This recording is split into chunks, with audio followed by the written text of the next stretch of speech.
Thank you very much, and thank you also for the invitation to speak at this event. I must say that it is somewhat challenging because it's the first indoor lecture I have given since the 5th of March 2020.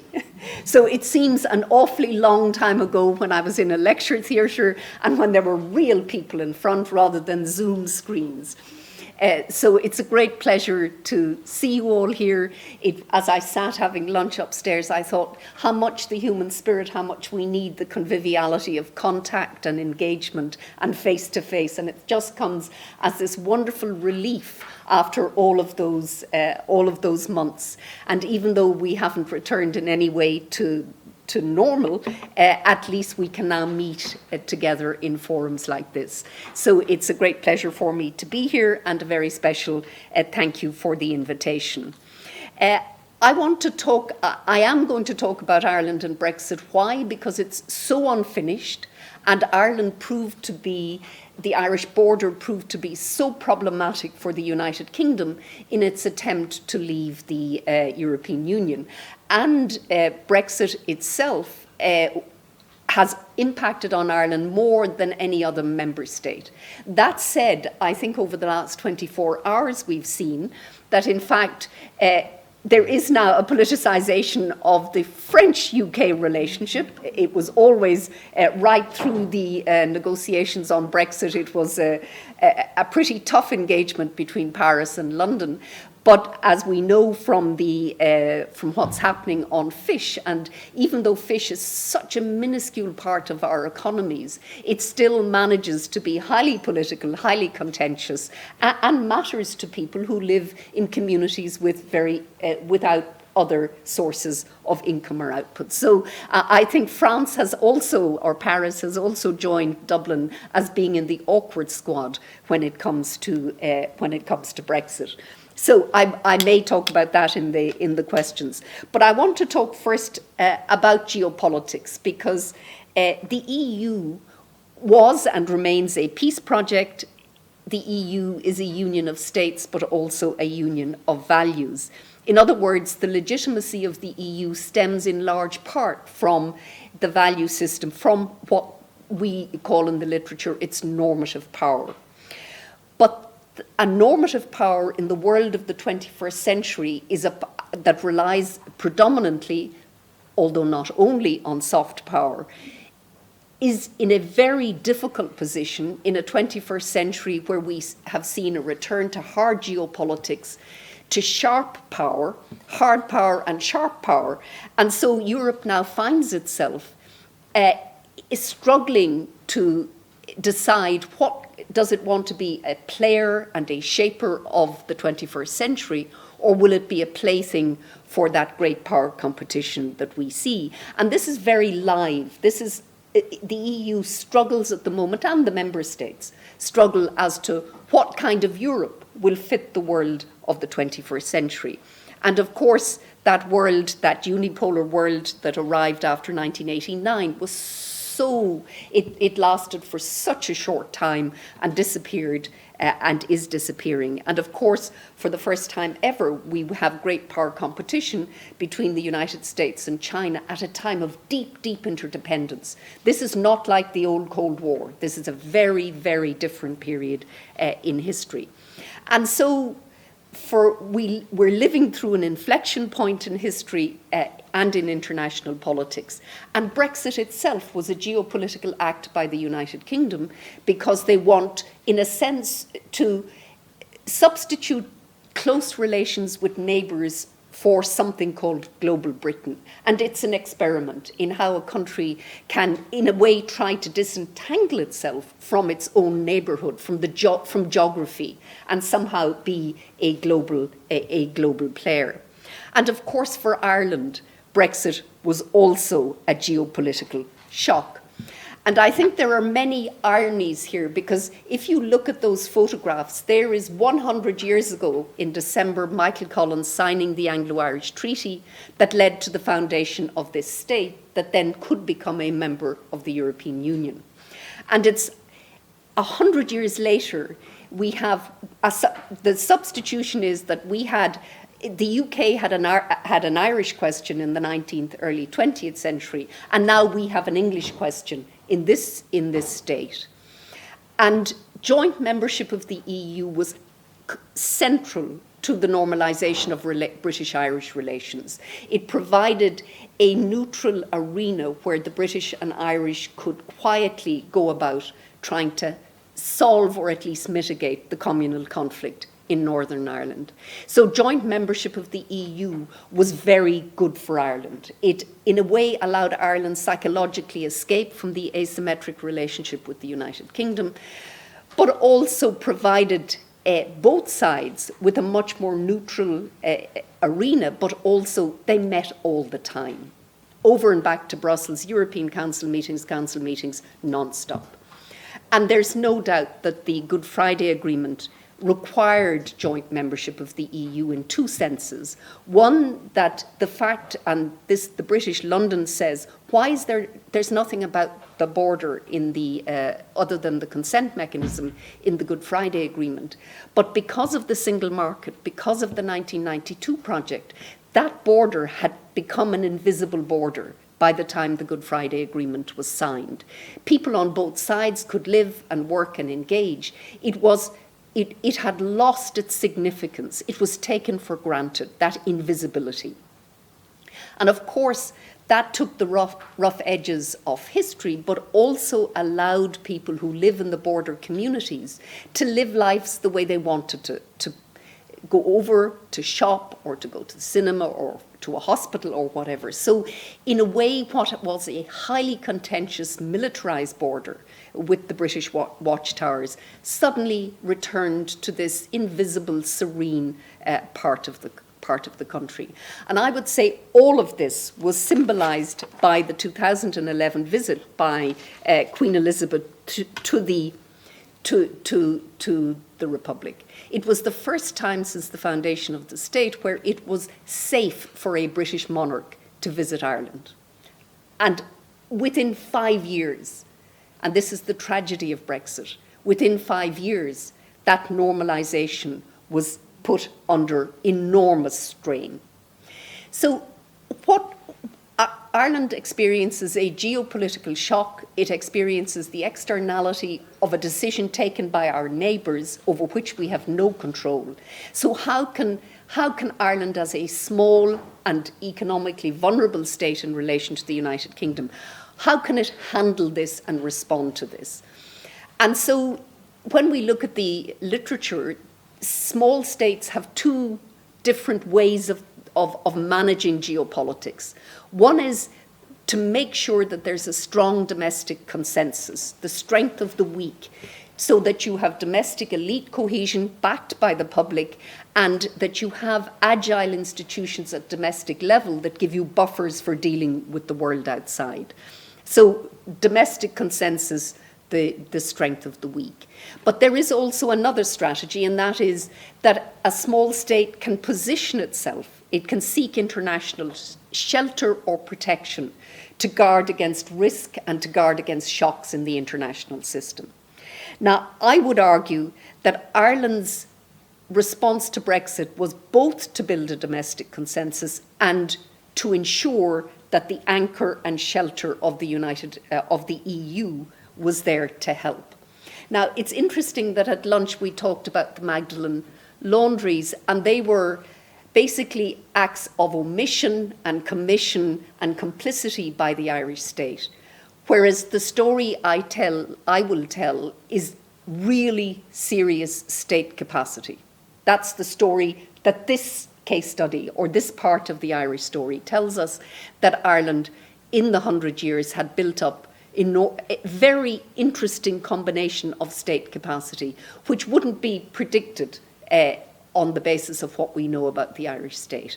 So Ireland was faced with having to handle uncertainty and contingency for 6 years, and we still have to because it's not over. They had to do homework in Dublin, get the domestic consensus, engage in a diplomatic offensive, and work through European institutions, but also not to forget about Washington. So it required every level of the state to in a sense, become to become part of what the French would call an administration de mission, to handle the impact of Brexit on Ireland. And what we see is a whole of government, and I would argue whole of society approach. And that's because for Ireland, Brexit was, in a sense, raison d'etat and raison de la paix. And because it was so serious, the state had to amass, or the political class and administrative class had to amass that capacity. And Rory Montgomery, I know, spoke to you this morning, and he was one of the key people involved in that. It was a relatively small group of people who spearheaded the Irish response. So firstly, achieving a domestic consensus. Why was it so important to achieve a domestic consensus? Because obviously Brexit had implications for lots of different sectors of the Irish economy, for the agri-food sector, the manufacturing sector, the service sector. And the danger for any government was that the sectors would dominate the response, that they would take control, that they would want to ensure that Brexit did least damage to them.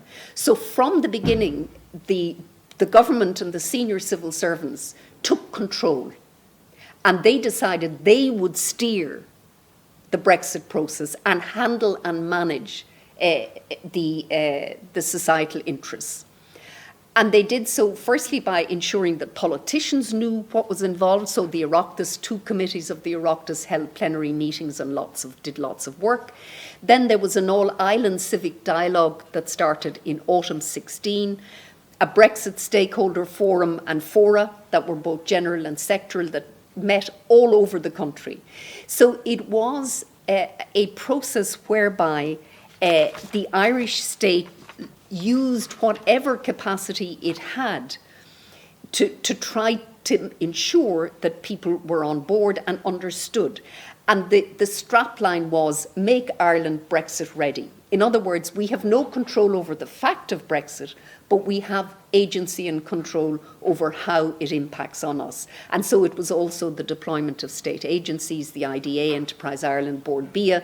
They were all brought into this very strong response and rolling contingency plans. The first Irish Brexit contingency plan was published on the 24th of June 2016, and the result of that referendum was only known after midnight on the 24th.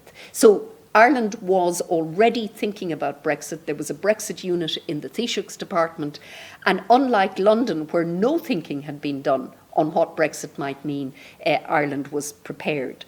And that meant, that also meant extremely strong communication. And I think here, as a public sector broadcaster, RTE has played a very important role. Tony Connolly is an outstanding journalist, but the quality of his communications and the accuracy have been really seminal and very important in the whole thing.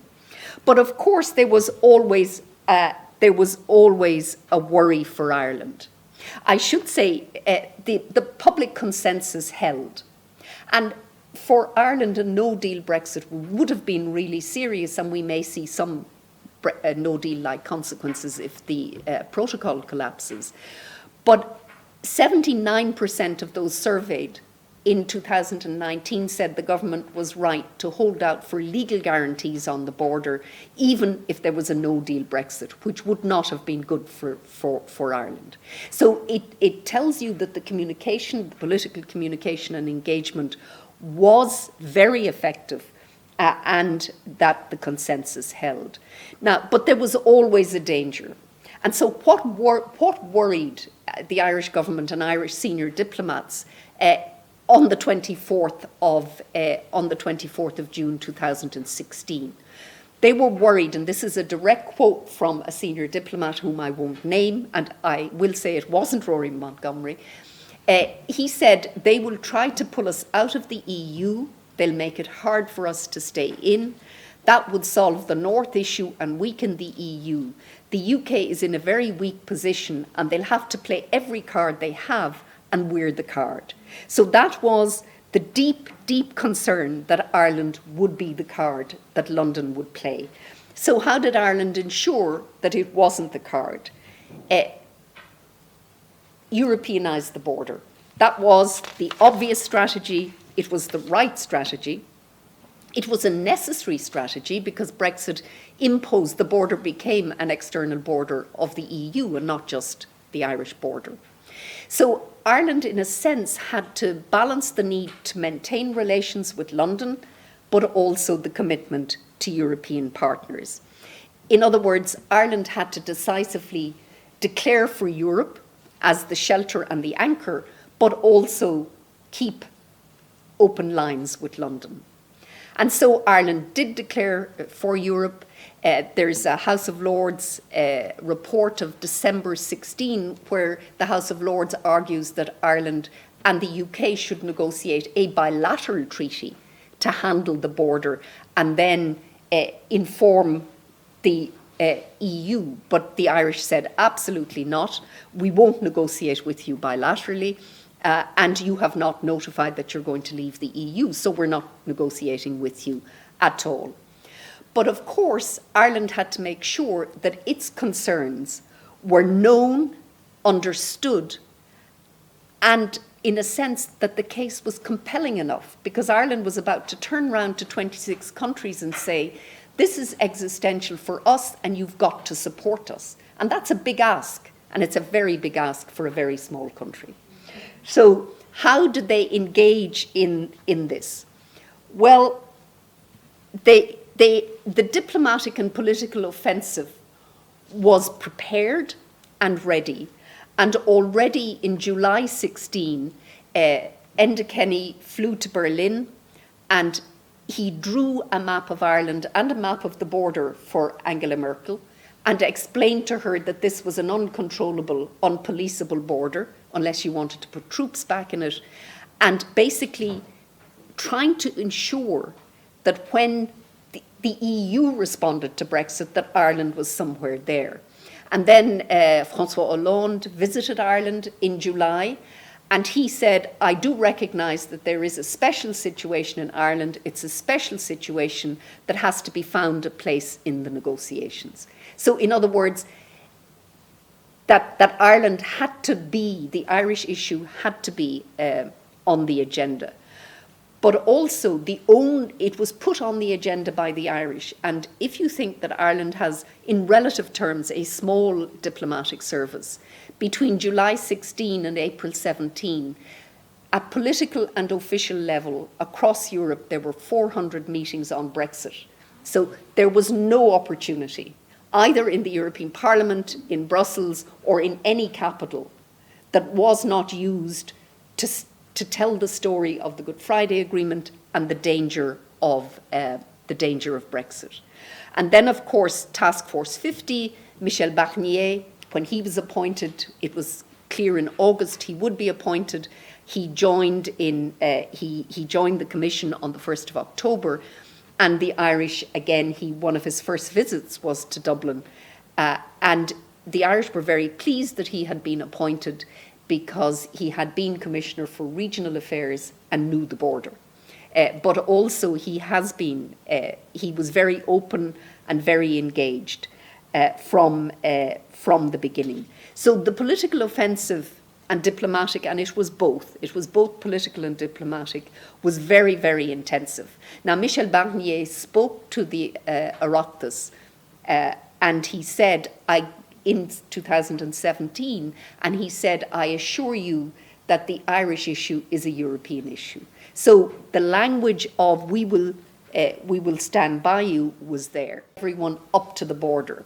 The visit to this invisible border to explain some of the absurdities of a road where on one side you're in the EU and on the other the United Kingdom, or someone's house has its back garden in the north and the front door in the south. So that was a process, and you see here Michel Barnier visiting the border, but also Nancy Pelosi, Speaker of the House, visiting the border. So there was no one visiting Dublin got away without making the symbolic trip to the border for the photograph. And I noticed the number of EU diplomats in Dublin, ambassadors in Dublin, who took it upon themselves to be photographed on the border was almost everyone. Everyone felt they had to do it. So again, the border was breaking through. So also, the Irish needed to extract from London a commitment to no hard border. And so Enda Kenny went to London very early in autumn 16 to make sure that the language was right.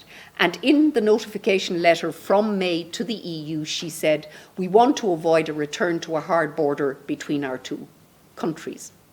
So what happened? It went into the EU negotiating guidelines that there were 3 issues that had to be sorted before the divorce. So the 3 divorce issues were EU and UK citizens, money, and Ireland. And so the first 2 were obvious, but Ireland was not. And so from then on, the Irish issue was one of the most contentious issues on the agenda of the negotiations, and that didn't change. The first crisis on Northern Ireland or on the border happened in December 2017, where Theresa May was actually on the 13th floor of the Berlaymont sitting down to lunch, thinking that she had a joint report agreed with the EU, when they started to get calls from London to say the DUP are up in arms, and she had to literally leave and fly back. Now, what I find extraordinary about this is that she clearly had not squared off with the DUP before she went to Brussels, that she had not said to them, this is what I'm about to agree to. So how could she think she could succeed if she was basically not informing them? All through 2018, there was constant issues around what could be done about Northern Ireland, and then something called a backstop emerges, where for the purposes of trade, north-south, Northern Ireland would align to EU law. And so she agreed in the end. Theresa May agreed in the end to a treaty that I think everyone knew she would have great difficulty ratifying, but she got one major concession from the EU, and that was that the entire UK would be treated as part of the EU customs union, which meant that reduced the need for checks between Northern Ireland and Great Britain. So she did that because, and this was not ideal for her, but she did it because she did believe in the union of the United Kingdom, and she wanted to protect the union of her state. But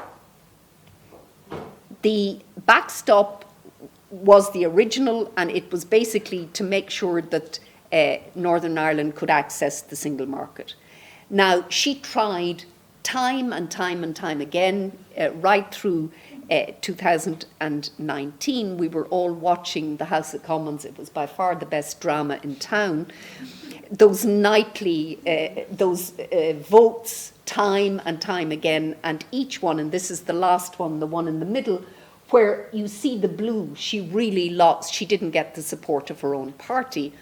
And in the end, she basically had to throw in the towel. This was the end of the second phase. She could not have continued as Prime Minister of the United Kingdom. The irony for Northern Ireland is, and particularly for unionism, is that her deal was a much better deal for the North. Much, much better. And yet their political judgment was so weak that they thought they could prevent this happening rather than, in other words, they wanted the status quo, but the status quo was not available given that the United Kingdom was leaving the EU. And then the world tilts as we see the Johnson government arrives in summer 19, and he says basically, we want a new deal, the backstop has to go. He basically says to the EU, we will not agree to the Northern Ireland Protocol. And this was an extremely delicate moment because this was a Brexit UK government. The UK was the balance in the UK cabinet, it was entirely Brexit. So, and Johnson had a precarious position in the House of Commons. He didn't have a majority. But for Ireland, in autumn 19, we came very close to no deal territory. And of course, no deal, what would happen on the Irish border? No one wants to talk about it because there is no good solution to what for Ireland then. And he was basically saying, we're out of the EU 31st of October with or without a deal. But fortunately for Ireland, the House of Commons spancelled him and basically made it very difficult for him to leave without a deal. Because although it would have been catastrophic for Northern Ireland if the UK had left without a deal, London really, this Brexit government did not care. It did not care. And so this was another very delicate moment for Ireland. And could they hold? Would they hold the line? And again, I'm very struck by the fact that despite the challenge to Ireland of a no deal and how delicate it was, I have seen no evidence to suggest that the Irish would have in any way caved in to the demands of the United Kingdom in this period. And in the end, Boris Johnson wanted to get Brexit done. He needed to get a withdrawal agreement. He met with Varadkar on the 10th of October in Thornton Manor, and they got a deal. They managed to see a pathway towards managing the Irish border. So what happens? The backstop becomes a front stop, and the border for goods goes down the Irish Sea. So what was an insurance policy where the EU had committed itself to looking for alternatives now became a permanent protocol with a consent mechanism that will be triggered in 2024. So there is only one conclusion to draw from this, and that is, despite everything that Johnson said, when push came to shove, he threw the DUP and unionism under the proverbial red bus. And then we then have, so the UK can exit, and it does on the 31st of January 2020. But then the implementation of the Northern Ireland Protocol comes, and that's been really problematic because David Frost never he was never committed to the protocol. Front stop or backstop or any stop. And Frost, in a way, I think, convinced Johnson, we can sign this and then we can work to change it afterwards. Now that's, given how short the period is, the Northern Ireland Protocol has not even been implemented for 1 full year yet. That the British are already talking, and they said it was drawn up in extreme haste, despite the fact they could have had a transition agreement for 2 more years, and they said no. So we've now had a very torrid 2021 on the Northern Ireland Protocol. There are problems. There was disruption to the supply chains, questions of medicines, pets. You can't bring your dog between GB and Northern Ireland without a pest passport, etc., etc. And of course, it has engendered in unionism in Northern Ireland a degree of political instability and a sense of that they've been basically betrayed. And betrayal is a narrative that works very well for that community. So in July, the British have sent what's called a command paper, basically asking to void the protocol. And the EU response is, we realise we accept there are problems, customs, medicines, SPS, etc., and we will publish our proposals and we will enter into talks with you and we will try to put the Northern Ireland Protocol on a sound footing. So there is now a very open future.